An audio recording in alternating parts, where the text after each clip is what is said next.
Thanks for sticking with us on this second day of a brand new year. Let's recap your big local headlines this Friday. First, a former Beaverton police detective charged with official misconduct made his first court appearance today. Michael Bollock didn't say anything during that brief hearing. He's accused of convincing a woman to send him sexually explicit photos by pretending it was required for official police work. Bollock resigned from the Beaverton police in November. He's set to be back in court in a month.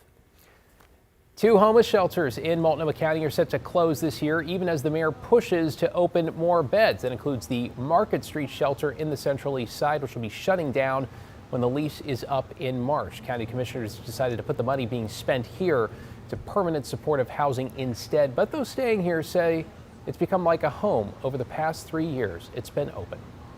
It's stability and it's safety and it's a warm, dry place to sleep. This shelter have opened a door for me, and it have been a blessing for me. The county-run Y East shelter off Southeast 122nd is also closing in March for similar reasons.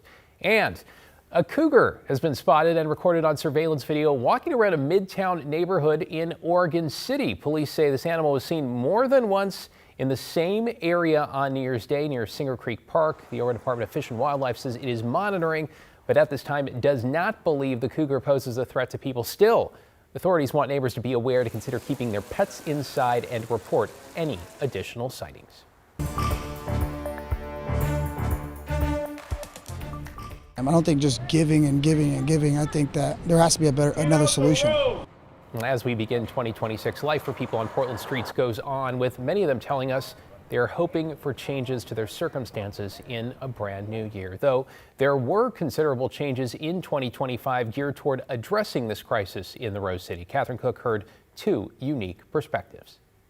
It's a new year on the streets of Portland, and Big Unc Williams 2026 is here for it. My New Year's resolution is to enjoy my life and respect the people that nobody want to respect. For Williams and others living on the streets, last year brought a lot of changes, including more overnight shelter space.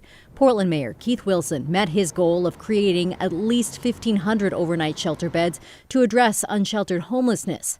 But as Williams reminded us, folks out here don't have to use them. I don't hang out in the shelters because to me, I don't feel safe. But they are beautiful. My hat goes off to Portland. Portland is one of the realest cities. Jeremiah Roadman also spent New Year's Day on the streets for a very different reason. I'm just looking for my brother. Yeah, he's been homeless out here for over a year now. Roadman says his brother Michael got hooked on fentanyl and is now a shell of the person he once was. Last year, he found him in this tent, sick and suffering from gangrene. He drove him to the hospital to get help. And then they were able to kind of revive him. They had to cut his finger off, and they said another 24 hours he probably would have been dead. Roadman says out here, he doesn't think his brother's circumstances are exceptional. He says Michael has also been arrested and released multiple times without ever seeking treatment for his addiction. I think coming down on drugs and criminalizing it more and being a little more harsher on that, I think that can help. You got food, shelters, and banks over here. So what's the real answer to helping them? I don't think just giving and giving and giving. I think that there has to be another solution. A solution he hopes the city will search for while he searches for his brother. Catherine Cook, KGW News. Developing tonight, an investigation into child care fraud in Minnesota is apparently sparking some harassment in Washington. You may remember the Federal Department of Health and Human Services is freezing all child care payments to Minnesota in the wake of a viral video that claimed facilities run by Somali migrants weren't actually open to children. It's a claim that has not been independently verified or proven. Minnesota's governor pushing back, saying the state has spent years cracking down on fraud, and the president is, quote, politicizing the issue to defund programs, end quote there.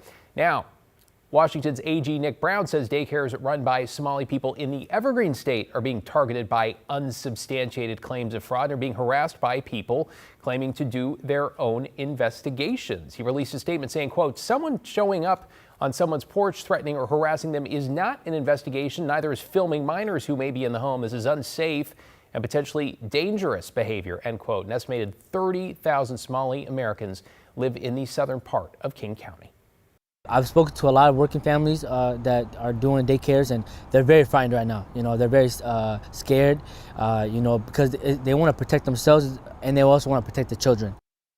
Washington's Department of Children, Youth and Families says it takes fraud seriously and conducts unannounced site visits to every child care provider at least once a year. Well, staying in Washington, several agencies are investigating an act of vandalism at a Nisqually State Park, or rather Nisqually State Park in Pierce County, Washington. That's where 4 Native American welcome figures were destroyed on New Year's Eve. The Nisqually Indian tribe just installed the artwork in November. Here's the tribe's former council chairman. The people who disrespected those welcome figures, you know, I hope that I don't think they quite understand the magnitude of the disrespect that they've caused. But as Indian people, we don't let that bog us down. We don't let that hold us back. We keep moving forward. Washington State Park says the damaged figures were safely removed and are being stored for now. They'll be working closely with the tribe on the next steps. Well, meanwhile, Washington is testing new technology aimed at keeping drunk drivers off the road. Drew Mickelson got a look at the DUI detection device that could come with a brand new car. For years, seatbelts were just an option for car buyers, but then Congress and automakers decided mandating them would be a good, life-saving idea. Now the state of Washington is taking part in a research project that could establish another kind of life-saving device. It's designed to be subtle. You hardly notice it tucked in there behind the steering wheel. As I blow towards it, you'll see the blue lights mean that it's measuring, and if I'm below the limit, I'll get green, which means I'm good to go. Test cars equipped with the Driver Alcohol Detection System for Safety, or DADS for short, will not let someone who has had too much to drink go anywhere. They could let the driver start the car but not put it into drive.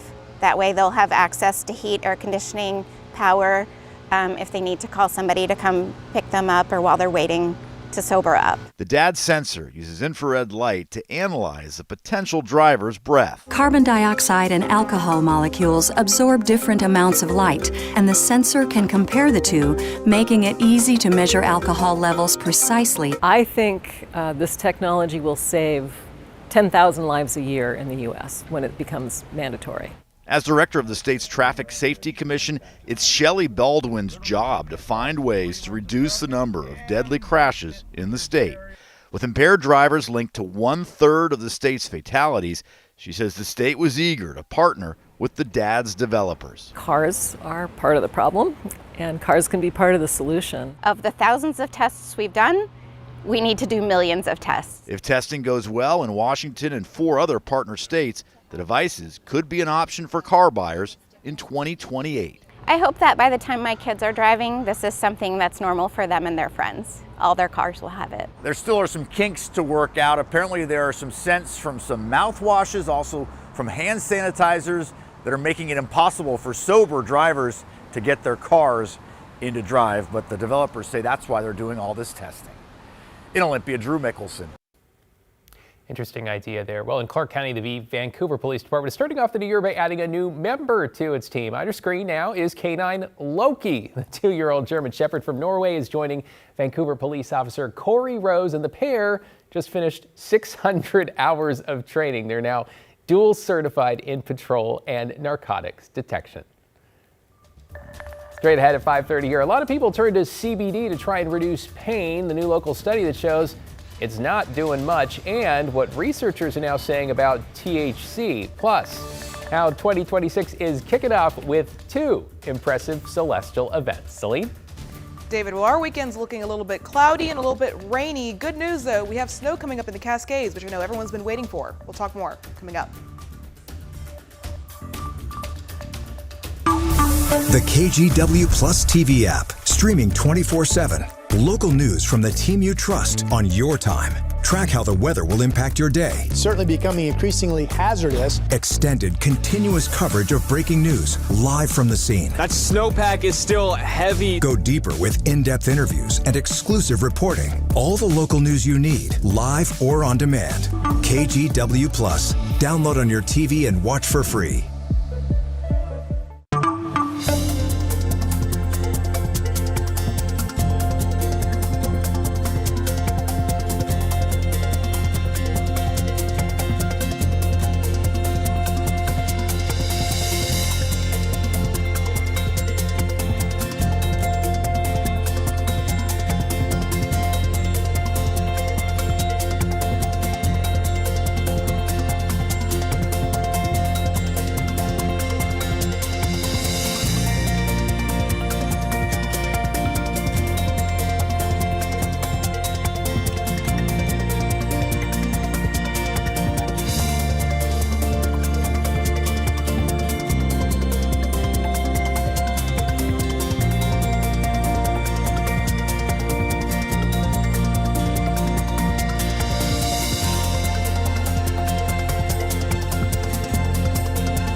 have now issued a weather impact alert. We could expect conditions in some parts of our area to change drastically pretty soon, right? And very quickly, yeah. This is significant rainfall coming our way. You'll definitely want to be extra cautious. Certainly becoming increasingly hazardous. We've got the potential for some tree limbs or even trees or power lines to come down. Of course, when you hear thunder, it's always best to take cover. On Weather Impact Alert Days, stream extended coverage on KGW+. Welcome back. Local researchers have found that a type of cannabis long believed to have pain-relieving properties actually does nothing to reduce pain. We're talking specifically about CBD. It's the part of the cannabis plant that does not have psychoactive properties. It's often marketed for pain relief. But OHSU research says CBD alone showed almost no help in pain management. They did find, however, that products which are high in THC showed a slight short-term improvement in pain, though they come with side effects like sedation, dizziness, and nausea. The lead author of the study notes the research looks at averages, but an individual might still see some benefit from CBD. I do think that if they are taking CBD and have been doing well with it, but they're still having some pain, they might consider trying a THC, higher THC product. When it came to CBD-only products, the study did not find many side effects there. Interesting. All right, check this out. The new year is kicking off with a couple big celestial events. The first supermoon of the year, the Wolf Moon, will grace the sky this weekend, if we can see it, that is. Supermoons are full moons that are closer than normal to Earth, but the light from that moon may make it also harder to see the second event, the quadranted meteor shower. It's set to reach peak activity on Saturday night. Astronomers say the shower will be active, though, through mid-January. Celine's back with us now. Sounds like we're going to have a lot of clouds, though, over the next few days, right? Yeah, definitely, a bit. We're going to see the clouds, we're going to have the rainfall, but there'll be some breaks tomorrow. And maybe some snow eventually. Yeah, definitely in the Cascades, and I know that's what everyone's been waiting for. But taking a look right now, live look in Vancouver at the springs at the waterfront. Really nice night, 45 degrees, little chilly, but as we get into our weekend, actually, we're going to see temperatures peaking in the 50s again before the 40s return next week once more. But looking at over here, the winds coming out of the east-southeast at 3 miles per hour, and then taking a look at our sky camera at the Wells Fargo Tower. 45 degrees. We are seeing a little bit of shower activity right now here at home. We had the shower activity on and off throughout today, and that will continue into tomorrow. We'll see more widespread rain come Saturday night into Sunday.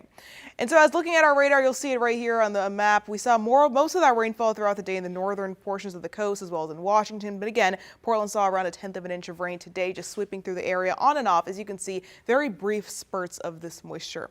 So looking at our temperatures across our map, 45 here at home. We're seeing 46 in Aurora, 45 in Troutdale. Lots of 40s here locally, but then along the coast, temperatures more mild, seeing mid-50s in places like Tillamook, 50 degrees in Astoria, 54 in Newport. And so as we get into the next 3 days, like I said, temperatures are going to warm up just a little bit. We're going to see temperatures in the 50s tomorrow, 54 degrees. We're seeing more shower activity tomorrow, so there'll be little breaks in all the action. We'll have some sun breaks, I should say. And then as we get later on into the evening, Saturday night, we'll have more widespread rain. Sunday, another system comes through, bringing more widespread light rain, temperatures in the low 50s. Monday, we drop back down to the upper 40s. That said, the rainfall is mostly going to be drying up just a bit before we resume again Tuesday and into the rest of the week. So at this point, we're just seeing the classic rainfall that we see, the on again, off again light rain that we just see this time of year. That's pretty typical. Looking at our headlines, though, like I just said, on and off rain all weekend long. It's going to be a breezy Sunday, really a breezy weekend overall, but Sunday specifically, we're seeing a bit stronger wind speeds then. And the snow in the Cascades, that chance really increases as we get into next week, specifically on Tuesday, and then the next 48 hours after that. And passes are expected to be impacted with that. Right now, there's no warning or anything like that in effect, but we could see snowfall amounts totaling over a foot in certain areas. And again, like I said, that would impact the passes. Speaking of the passes, looking at the ODOT cameras right here at Government Camp, things are pretty dark, obviously, but also pretty clear. We're not seeing a lot of snow, even on the sides of the road. We've just seen so much rain that's washed a lot of that and saturated a lot of that snowpack. Looking at the Willamette Pass, just south of the Willamette Pass, there is a winter weather advisory in effect for areas like near Crater Lake, but even here, we're not really seeing any impacts, and we're not going to, again, until next week would be the soonest potential to see more impacts along the passes. Looking at our future cast, we're looking at the next hour or so. We're going to have that rain pretty much wrapping up, and then we'll have it returning once we get into around midnight. And as you can see, that weekend's a lot of green. Tuesday, Wednesday, that's what we really want to focus on because this is when we're going to see more rainfall here locally, but more snow. We're looking at a lot of purple here. That's the snow and the ice. We're seeing that Tuesday into Wednesday, even into Thursday. So we're going to finally see a decent amount of snowfall coming to the Cascades, which again, everyone's been waiting for. And that'll be pretty good total. We should be seeing again over a foot in some areas. Looking at the winds, we're looking at Friday night, 29-mile-per-hour wind speeds here in the Portland area, Skamania 36, so a little breezy tonight. Like I said, really the weekend's looking breezy. 19-mile-per-hour wind speeds tomorrow, 23 in Lincoln City. We get to Sunday, that's when we're going to see those totals, wind speeds starting to pick up a little bit more, hanging out in the 25 to even 30-mile-per-hour area on Sunday. No wind advisory or anything like that's been issued, though. And then looking at the 7-day, 54 tomorrow. Again, shower activity. Sunday, more widespread rain. Temperatures dip to the 40s next week.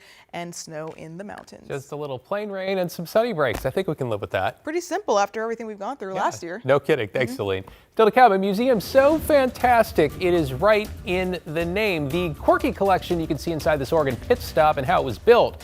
Thanks to some dirty bed sheets? We'll explain next. The KGW Plus TV app, streaming 24/7. Local news from the team you trust on your time.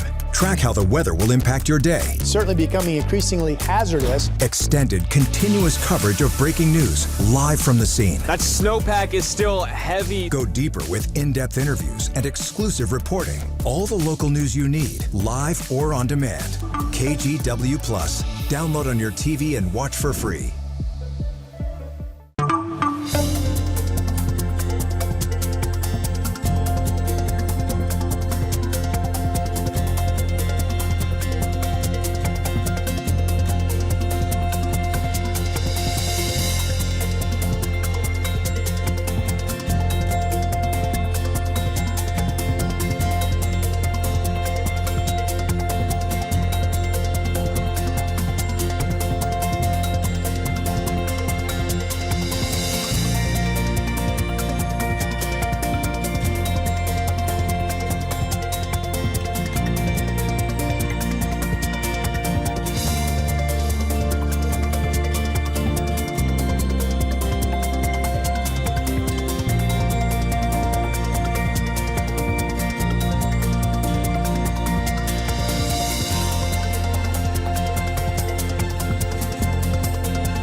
The KGW Plus TV app, streaming 24/7. Local news from the team you trust. Track how the weather will impact your day.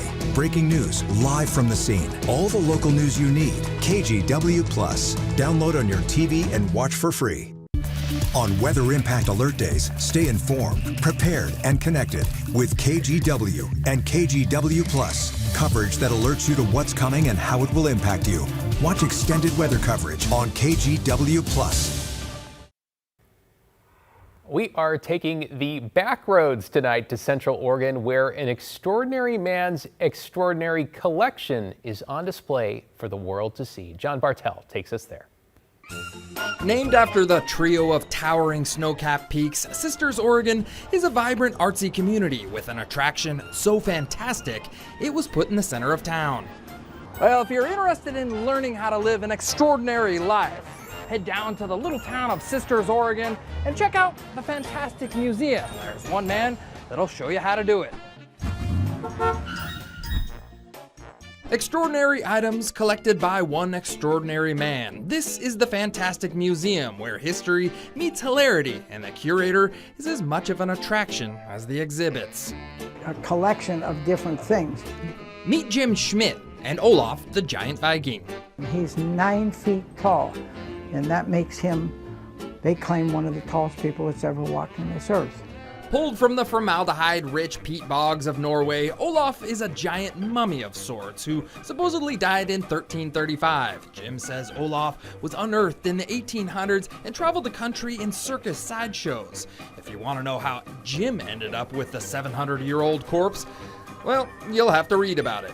To make a long story short, I became a multi-millionaire by the time I was 21 years old, and it's all in my book.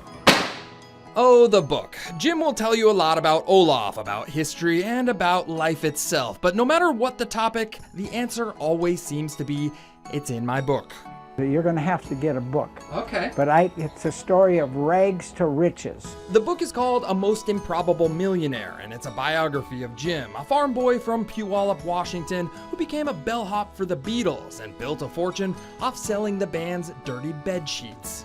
We'll cut these sheets into 1-inch squares, and the girls stood in line on Kalakaua Avenue to buy a Beatle sheet for $1. Jim would go on to invest his bedsheet earnings into real estate in Lake Tahoe. Before long, he ended up with Ferraris, museum artifacts, and Bob Hope's limo. How does one acquire Bob Hope's limo? It's called money. Money. That's a big part of Jim's book. How he made it, how he lost it, what he bought with it, and how money helped him meet famous people like Elvis. That whole story is in my book. I have too much to tell the whole Elvis story. Before you close the book on Jim and his lavish stories, there's a plot twist. I've made millions of dollars, and I donate it all to charities. The sports memorabilia, the fancy cars, and the 700-year-old dead Viking are all free to see. But Jim says if you buy his book, he'll donate the proceeds to charity and then help you create your own extraordinary life. I mentor a lot of young people, and I enjoy doing that because I've got all my stories. It's all in a book.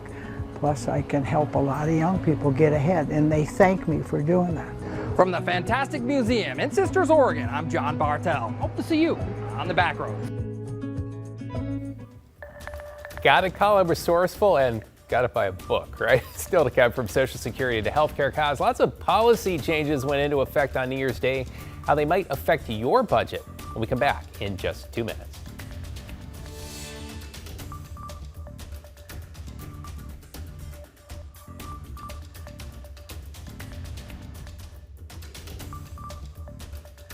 KGW Plus TV app, streaming 24/7. Local news from the team you trust. Track how the weather will impact your day. Breaking news live from the scene. All the local news you need. KGW Plus. Download on your TV and watch for free. On Weather Impact Alert Days, stay informed, prepared, and connected with KGW and KGW Plus. Coverage that alerts you to what's coming and how it will impact you. Watch extended weather coverage on KGW Plus.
We have now issued a weather impact alert. We could expect conditions in some parts of our area to change drastically pretty soon, right? And very quickly, yes. This is significant rainfall coming our way. You'll definitely want to be extra cautious. Certainly becoming increasingly hazardous. We've got the potential for some tree limbs or even trees or power lines to come down. Of course, when you hear thunder, it's always best to take cover. On Weather Impact Alert Days, stream extended coverage on KGW Plus. If the new year has you taking a closer look at your budget, a little heads up about some federal policy changes, ones that could impact your Social Security benefits, healthcare costs, and so much more. Amy Kiley with the details.